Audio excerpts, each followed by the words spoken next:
오늘 본문의 이 나귀 사건은 예수님께서 우리의 죄를 짊어지시고 십자가에 달려 죽으시기 위하여서 이제 예루살렘 성의 입성을 준비하는 과정에서 일어난 사건입니다. 이때는 예수님께서 3년간의 이 공생애를 마치시기 마지막 일주일 전입니다. 오늘 본문의 내용을 보면 예수님께서 예루살렘에 가까이 오시자 제자 2명을 보내시며 맞은편 마을로 가면 아무 사람도 타보지 않은 나귀 새끼가 매여 있는데 풀어서 끌고 오라고 하시면서 누가 왜 이리 하느냐 물으면 주가 쓰시겠다 하라고 하면 그가 즉시 보낼 것이라 이렇게 말씀하셨습니다. 그래서 2명의 제자가 가서 보니까 실제로 문 앞 거리에 나귀 새끼가 매여 있었고 그 매였던 것을 풀어서 끌고 오려 가니까 어떤 사람들이 물어본 겁니다. 왜 그리하느냐? 그래서 이 제자들이 주님께서 말씀하신 대로 주가 쓰시겠다 하라고 했다. 이렇게 말을 하니까 그 사람들이 예수님께서 말씀하신 대로 바로 허락해서 예수님께 나귀 새끼를 끌고 온 내용입니다. 정말 놀랍지 않습니까? 이 예수님의 공생의 사역에 많은 자들이 쓰임을 받았고 예비가 되어 있었던 것입니다. 이제 예루살렘에 들어가시는데도 그곳에 들어가실 때 나귀도 이미 예비가 되어 있었고 나귀의 주인도 예수님의 이 영광된 길에 쓰임을 받은 것입니다. 그런데 더 놀라운 것은 예수님께서 예루살렘에 입성하실 때 이 나귀 새끼를 타고 가실 것을 하나님은 약 550여 년 전에 벌써 스가랴 선지자를 통해서 예언을 하셨다는 것입니다. 스가랴 9장 9절에 보면 시온에 따라 크게 기뻐할지어다 예루살렘에 따라 즐거이 부를지어다 보라 내 왕이 내게 임하나니 그는 공의로우며 구원을 베풀며 겸손하여서 나귀를 타나니 나귀의 작은 것 곧 나귀 새끼니라. 그러고 보면 예수님의 이 모든 생애는 다 하나님의 계획대로 즉 하나님께서 예언하셨던 대로 다 이루어졌던 것입니다. 예수님의 이 탄생도 이미 선지자를 통해서 예언이 되어 있었던 것입니다. 마태복음 1장 21절에서 23절을 보면 아들을 낳으리니 이름을 예수라 하라. 이는 그가 자기 백성을 저희 죄에서 구원할 자이심이라 하니라. 이 모든 일에 된 것은 주께서 선지자로 하신 말씀을 이루려 하심이니 가라사대 보라 처녀가 잉태하여 아들을 낳을 것이요 그 이름은 임마누엘이라 하리라 하셨으니 이를 번역한즉 하나님이 우리와 함께 계시다 하니라. 선지자가 이미 예수님의 태어날 것을 예언을 하셨다는 거예요. 그리고 예수님이 태어나실 장소도 예언이 되어 있다는 것입니다. 마태복음 2장 4절에서 6절을 보면 왕이 모든 대제사장과 백성의 서기관들을 모아 그리스도가 어디서 나겠느냐 물으니 가로되 유대 베들레헴이오니 이는 선지자로 이렇게 기록된 바 또 유대 땅 베들레헴아 너는 유대 고을 중에 가장 작지 아니하더라 내게서 한 다스리는 자가 나와서 내 백성 이스라엘의 목자가 되리라 하였음이니이다. 할렐루야. 예수님은 베들레헴에서 태어나셨다. 또 예수님의 이 자라신 곳도 이미 선지자로 예언이 된 겁니다. 마태복음 2장 23절에 나사렛이란 동네에 와서 사니 이는 선지자로 하신 말씀에 나사렛 사람이라 칭하리라 하심을 이루려 함이로라. 또 예수님의 이 하셨던 말씀도 마찬가지입니다. 요한복음 8장 26절에 내가 너희를 대하여 말하고 판단할 것이 많으나 나를 보내시니가 참되심에 내가 그에게 들은 그것을 세상에게 말하노라 하시되. 오늘 예루살렘에 입성하심도 예언이 되었었던 말씀이었고 또 예수님이 어떻게 죽으실지도 성경은 이미 다 예언을 해 놓으셨다는 겁니다. 이사야서 53장의 4절에서 9절 말씀에 그는 실로 우리의 질고를 지고 우리의 슬픔을 당하였거늘 우리는 생각하기를 그는 징벌을 받아서 하나님에게 맞으며 고난을 당한다 하였노라.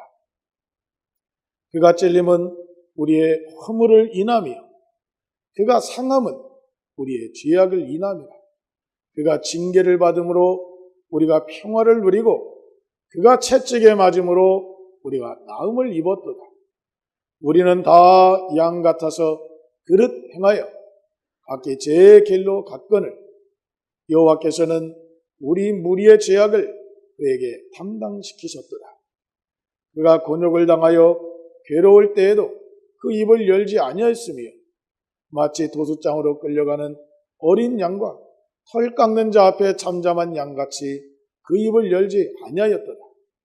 그가 곤욕과 신문을 당하고 끌려갔으니 그 세대 중에 누가 생각하기를 그가 산자의 땅에서 끊어짐은 마땅히 형벌받을 내 백성의 허물을 인함이라 하였으리요. 그는 강포를 행치 아니하였고 그 입에 괴사가 없었으나 그 무덤이 악인과 함께 되었으며 그 묘실이 부자와 함께 되었도다. 예수님께서 앞으로 오셔서 모진 고난과 채찍에 맞으심과 이 멸시와 조롱을 당하시고 십자가에 달려 죽으시는 이 모든 과정이 너무나도 섬세하게 묘사가 되어 있다는 겁니다.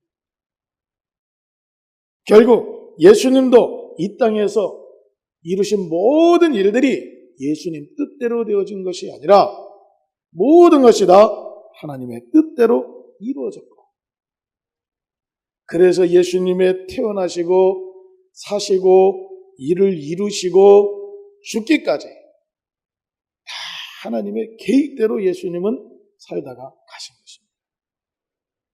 이것을 우리는 하나님의 경륜이라고 합니다. 하나님의 경륜은 영원히 변하지 않고 인간이 바꿀 수도 없는 영원 불변의 계획을 말하는 것입니다. 그런데 이 하나님의 계획이 예수님께만 있는 것이 아니라 이제 우리에게도 있다는 사실인 것입니다.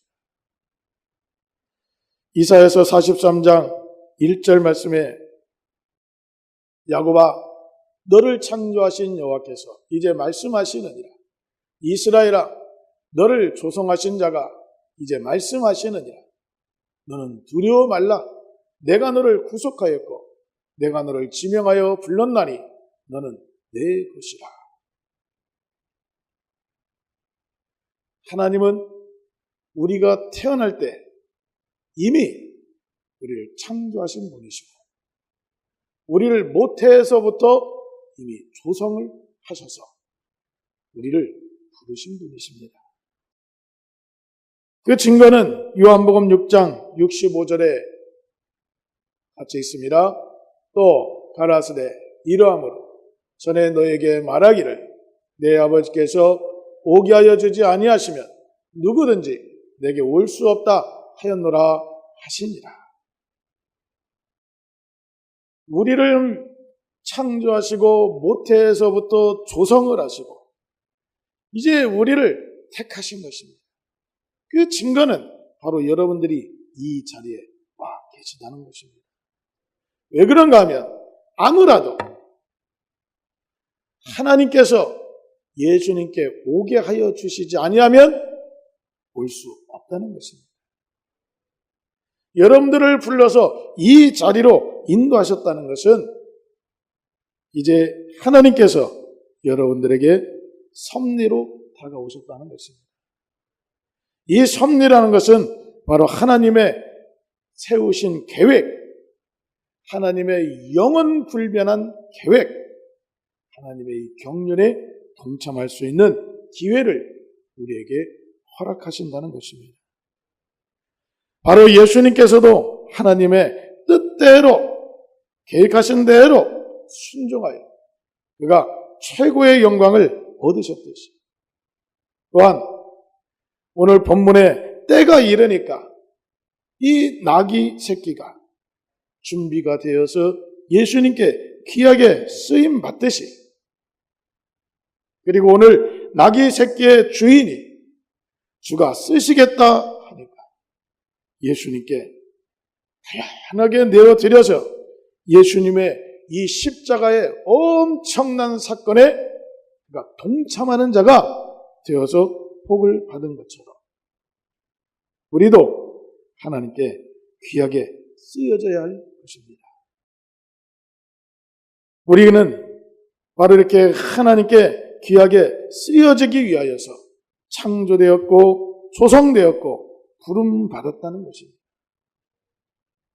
이 사실을 아는 순간에 우리를 괴롭히던 저주받은 귀신이 떠나가게 되는 것이고 이 사실을 알고 내가 어떻게 하면 주님께 영광을 돌릴까?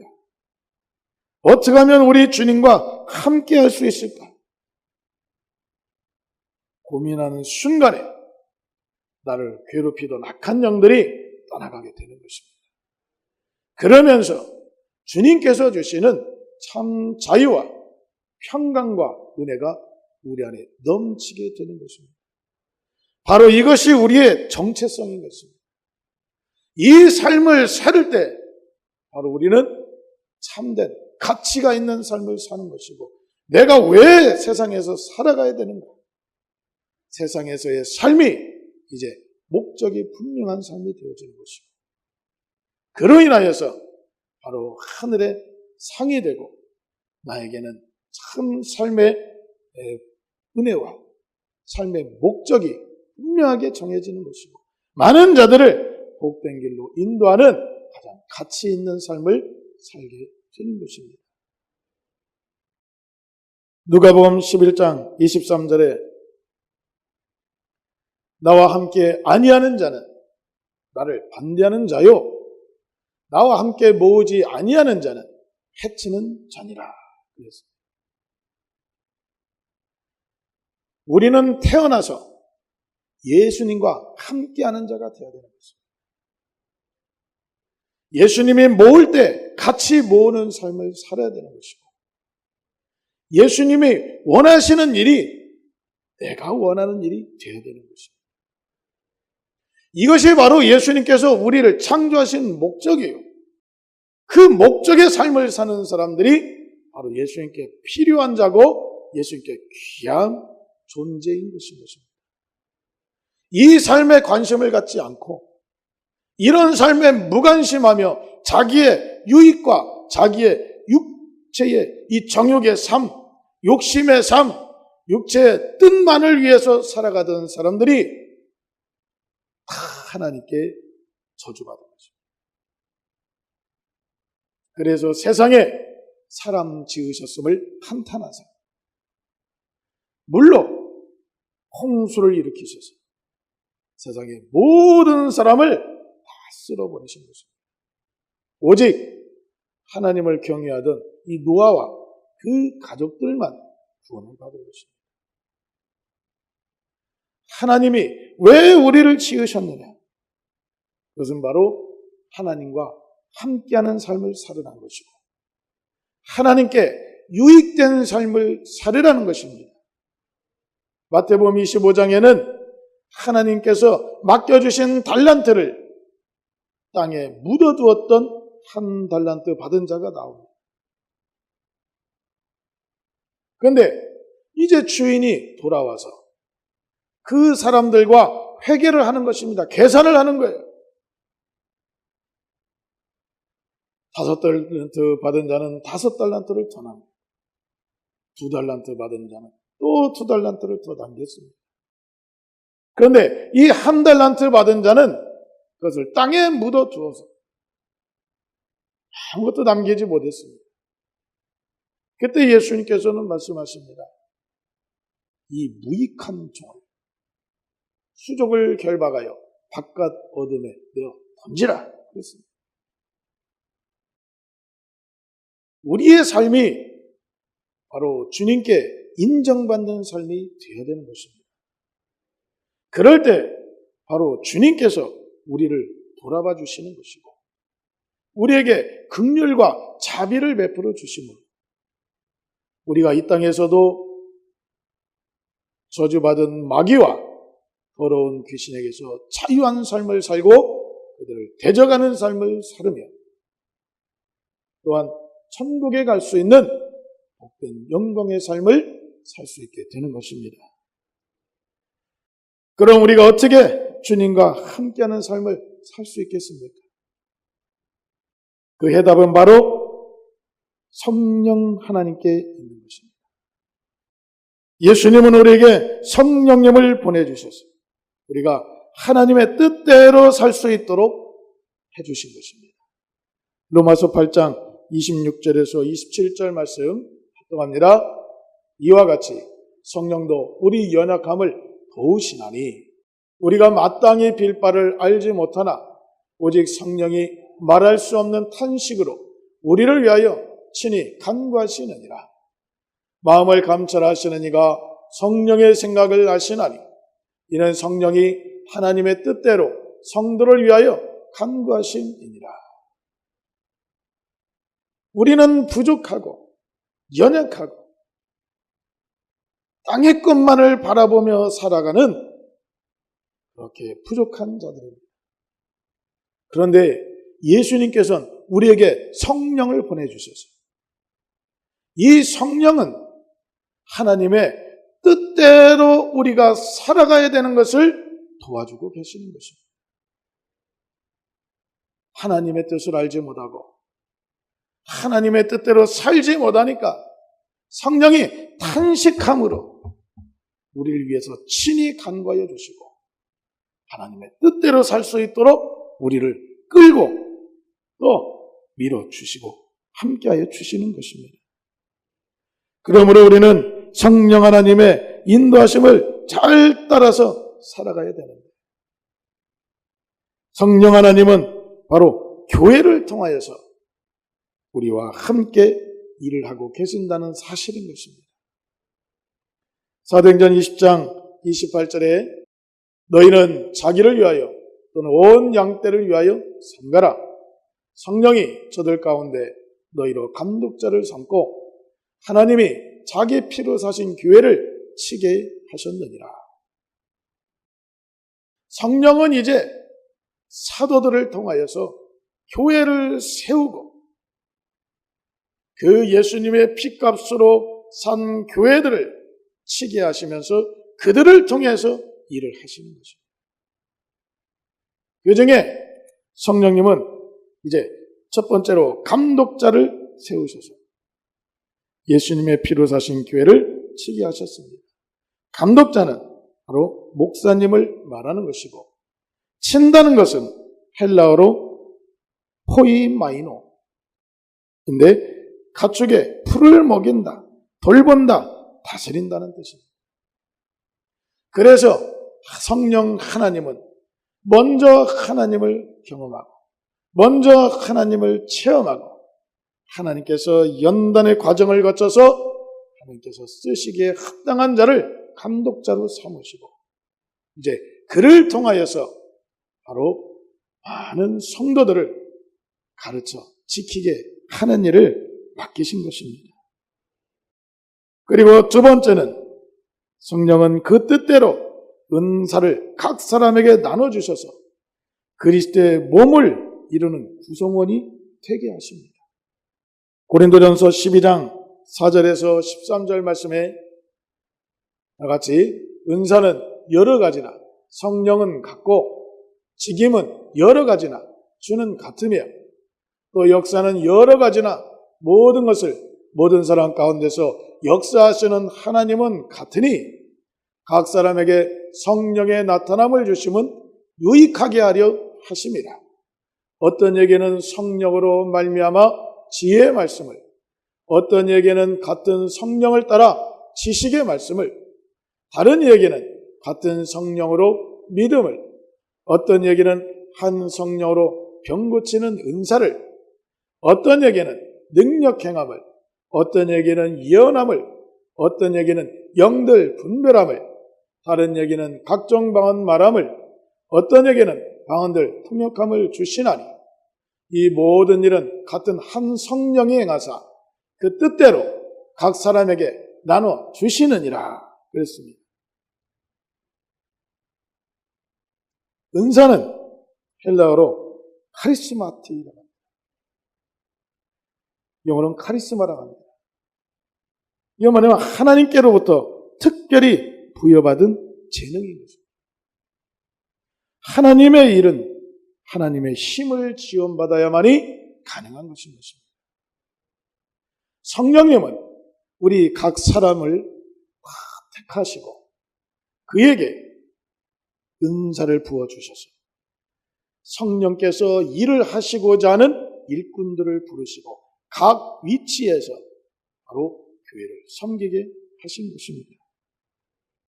세 번째로 성령은 이 성도들 하여금 그래서 교회의 덕을 세우는 삶을 살게 하십니다. 고린도전서 14장 12절에 그러면 너희도 신령한 것을 사모하는 자인즉 교회의 덕 세우기를 위하여 풍성하기를 구하라. 그럽니다. 고린도전서 14장 4절에 방언을 말하는 자는 자기의 덕을 세우고 예언하는 자는 교회의 덕을 세우나니 그랬습니다. 성령은 우리에게 각자에게 덕을 세울 수 있도록 방언도 주셨고 많은 은혜를 주셨습니다. 그러나 우리에게 더욱 요구하시는 것은 교회의 덕을 세우는 자가 되라는 것입니다. 나도 성령으로 말미암아 복을 받는 자가 되고 또 이제 성령이 교회를 통하여서 일을 하시니 교회의 각 부분에 각 지체에 여러분들이 받은 그 은사대로 그 재능대로 그 역할들을 다하는 교회의 덕을 세우는 일에 여러분들이 힘을 쓰라고 말씀하고 계시는 것입니다. 그래서 성령은 이렇게 교회를 온전히 구성하신 것입니다. 예수님이 피로 사신 교회를 감독자를 세워서 치게 하시고 그 성도들에게 각양각색의 은사들을 주셔서 어떤 자에게는 눈의 역할을, 어떤 자에게는 발의 역할을, 어떤 자에게는 손의 역할을 하게 해서 교회의 몸, 바로 예수님의 몸을 이루게 만드신 것입니다. 골로새서 1장 18절에 그는 몸인 교회의 머리라 그가 근본이 죽은 자들 가운데서 먼저 나신 자니 이는 친히 만물의 으뜸이 되려 하심이요. 그는 누굽니까? 바로 예수님입니다. 예수님은 교회의 머리라는 것입니다. 에베소서 1장 23절에 교회는 그의 몸이니 만물 안에서 만물을 충만케 하시는 자의 충만이니라. 교회는 예수님의 몸이라는 것입니다.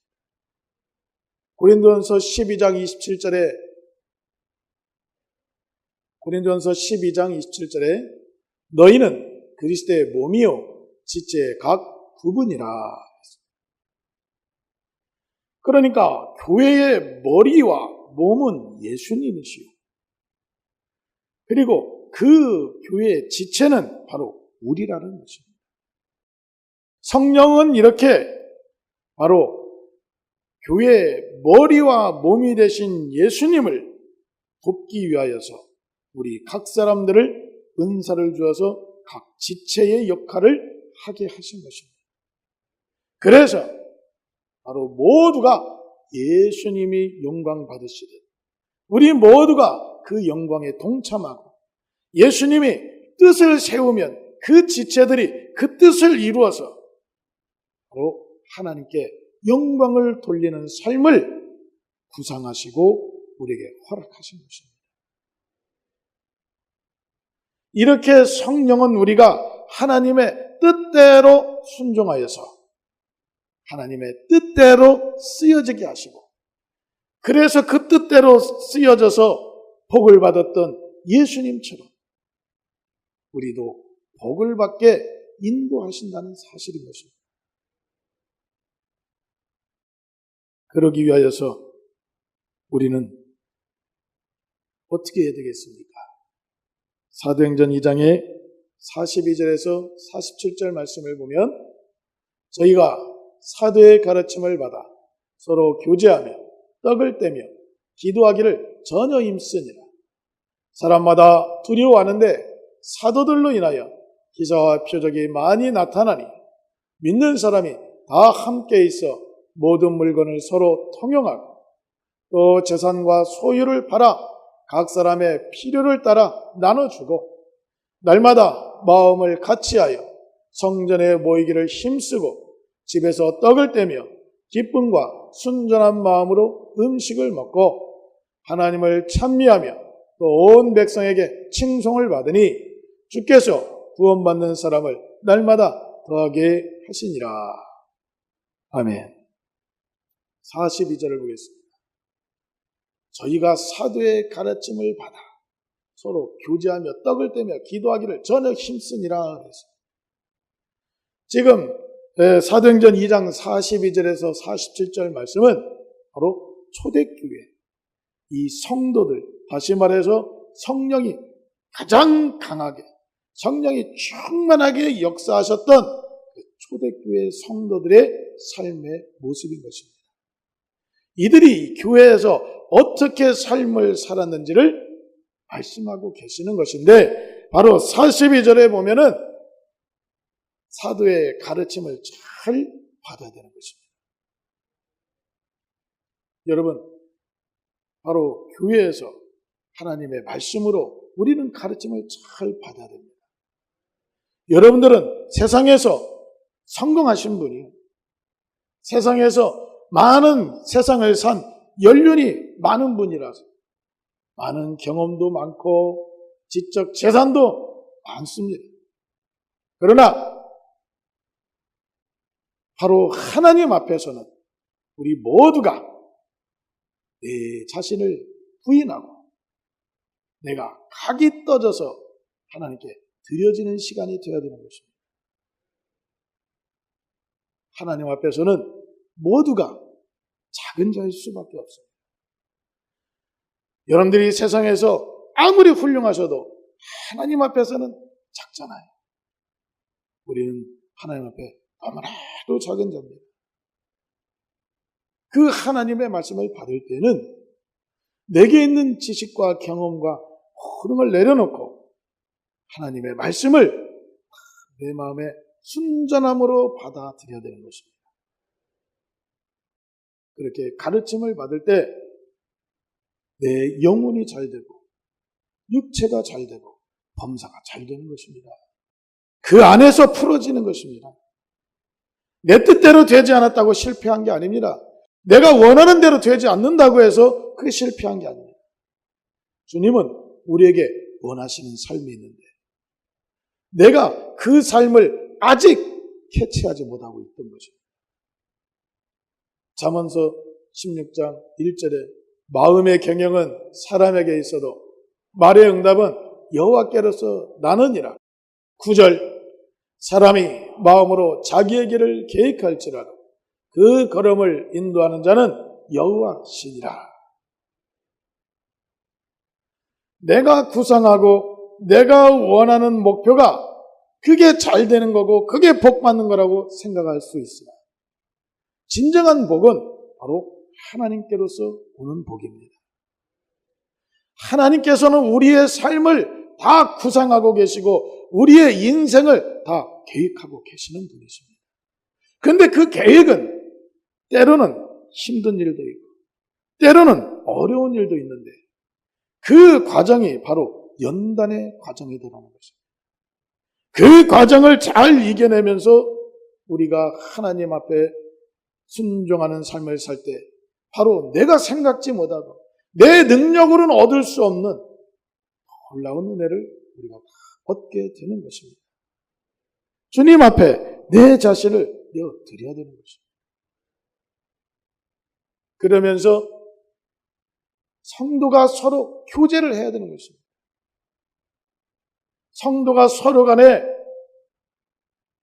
서로에게 힘이 되어주고 서로에게 은혜가 되어주고 시험 든 분은 일으켜주고 의심하는 자에게 내 경험을 통해서 믿음을 심어줄 수 있는 이런 복된 교제가 이루어져야 되는 것입니다. 떡을 뗀다는 것은 서로 나누어 먹는 것, 서로 간에 돕는 것입니다. 서로 사랑하는 관계가 되어야 되는 것입니다. 우리가 예수님 안에 하나가 될 때는 서로 형제요 자매라고 그럽니다. 교회에 오면 남자분은 형제님, 여자분은 자매님 그러잖아요. 세상 사람들이 볼 때는 이상할지 몰라도 왜 형제요 자매냐? 우린 예수님의 한 가족입니다.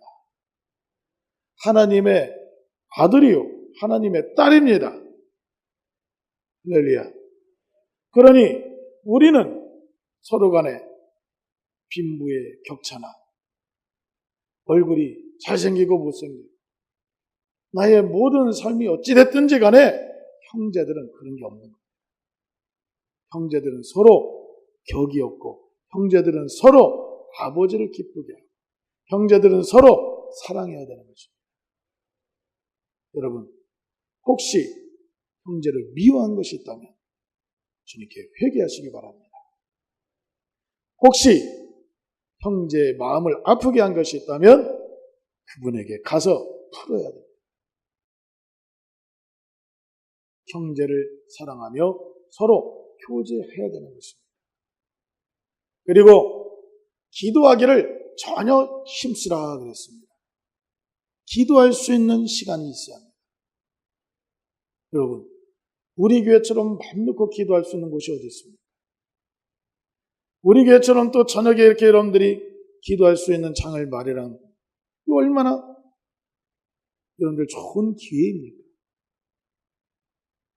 이런 일들이 우리 교회에서 또 각자 성도들에게서 이루어져야 되는 것입니다. 이게 바로 교회를 통해서 일을 하시는 성령님의 인도를 받고 성령님과 함께 일할 수 있는 복된 자의 모습인 것입니다. 거기에다가 46절을 보겠습니다. 날마다 마음을 같이하여 성전에 모이기를 힘쓰고 집에서 떡을 떼며 기쁨과 순전한 마음으로 음식을 먹고. 우리는 마음을 같이 해야 됩니다. 서로가 이 교회를 통하여서 하나님께 영광을 돌리고자 하는 마음이 우리가 서로가 통해야 되는 것입니다. 그래서 목사님과 여러분들이 한 마음이 되어야 되는 것입니다. 우리가 구호를 외치는 것 중에 고린도전서 1장 10절에 뭐라 했습니까? 같은 말, 같은 마음, 같은 뜻, 같은 열매인 것입니다. 형제들아 내가 우리 주 예수 그리스도의 이름으로 너희를 권하노니 다 같은 말을 하고 너희 가운데 분쟁이 없이 같은 마음과 같은 뜻으로 온전히 합하라 그랬어요. 그래서 46절에 보면 바로 우리가 마음을 같이 해야 됩니다. 그래서 목사님과 성도님들이 추구하는 게 같아야 되는 것입니다. 목사님과 성도님들이 하고자 하는 게 같아야 됩니다. 서로 하나가 돼야 됩니다. 각자로 돌아가면 하나가 될 수 없습니다. 주님이 기뻐하는 대로 한 마음을 가져야 되는 것입니다. 그리고 성전에 모이기를 힘쓰라 그랬습니다. 성전에 모이면 뭘 하는 겁니까? 바로 예배를 드리는 것이죠. 자꾸 예배를 모이고 예배를 드리기를 힘쓰셔야 되는 것입니다. 주일날 낮예배 나오는 것도 참 여러분 잘 하시는 일이지만 저녁 예배 나오면 또 은혜를 받습니다. 거기다가 수요일 저녁 예배 나와도 은혜가 되는 것입니다. 금요일 저녁 예배 나오면 너무 기쁜 것입니다. 아니 어떻게 예배를 몇 번씩이나 가? 한 번도 지금 힘들어 죽겠구나. 한 번도 힘든데 어딜 가? 그런데 은혜를 받으면 예배 시간이 기다려지고 말씀이 나에게 은혜를 주시니까 기쁨이 있는 거예요. 진정한 신앙인의 삶을 살게 되는 것입니다. 할렐루야. 그리고 집에서 떡을 떼며 기쁨과 순전한 마음으로 음식을 먹고 서로 이렇게 교회에 모이고 구역으로 모이고 그곳에서 서로가 기쁨을 얻고 위로를 얻고 힘을 얻는 이런 일들이 진행이 되어야 되는 것입니다. 47절 보면은 하나님을 찬미하며 온 백성에게 칭송을 받는다 그랬어요. 온 백성에게 칭송을 받는다. 여러분 로마가 얼마나 예수 믿는 사람들을 핍박했습니까? 사자에게 밥이 되게 내어 던져버렸고 사람들을 불에 태워서 화형을 시켰습니다. 네로 왕제 때는 바로 로마의 그 화재를 네로 왕제가 불을 질러놓고 그 책임을 기독교인들에게 떠넘겨서 얼마나 많은 핍박을 받았는지 모릅니다. 기독교인들은 무수히 죽어갔습니다. 바울도 그때 죽어갔고 베드로도 그때 결국 다 죽어갔습니다. 그랬던 이 로마가 국교를 기독교로 정하게 된 그 원인 중에 하나가 기독교인은 많은 사람들에게 칭송을 받더라는 것입니다. 다시 말해서 교회에서 말씀 듣고 성도 간에 교제하는 이런 모습이 여기서만 끝나는 게 아니라 가정에서 여러분들이 속해 있는 회사에서 학교에서 여러 곳에서 바로 예수님으로 말미암아 변화되고 성화된 여러분들의 모습이 나타나야 된다는 것입니다. 여러분들은 바로 예수님의 편지요. 예수님의 향기라고 그랬습니다. 나 하나쯤인데 나를 보고 많은 사람은 예수님을 바라보든지 나를 보고 많은 사람들은 예수님을 평가하는 것입니다.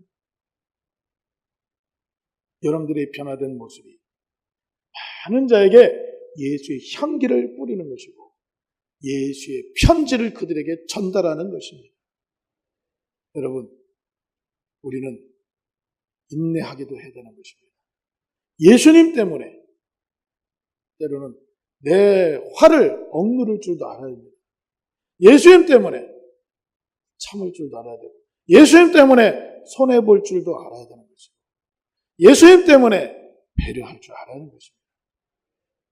이런 여러분들을 보면 많은 자들이 바로 예수님을 칭송할 수밖에 없는 것입니다. 그러면서 이런 일들이 이루어지니까 어떤 역사가 일어났습니까? 날마다 구원받는 자의 수가 더하여진 것입니다. 예수를 믿으라고 해서만 구원이 있는 게 아닙니다.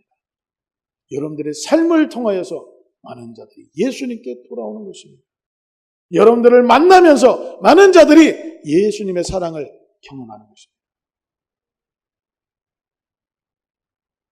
이렇게 성령은 교회를 통하여서 일을 하신데 결국 여러분들을 통하여서 성령은 일을 하신다는 것입니다.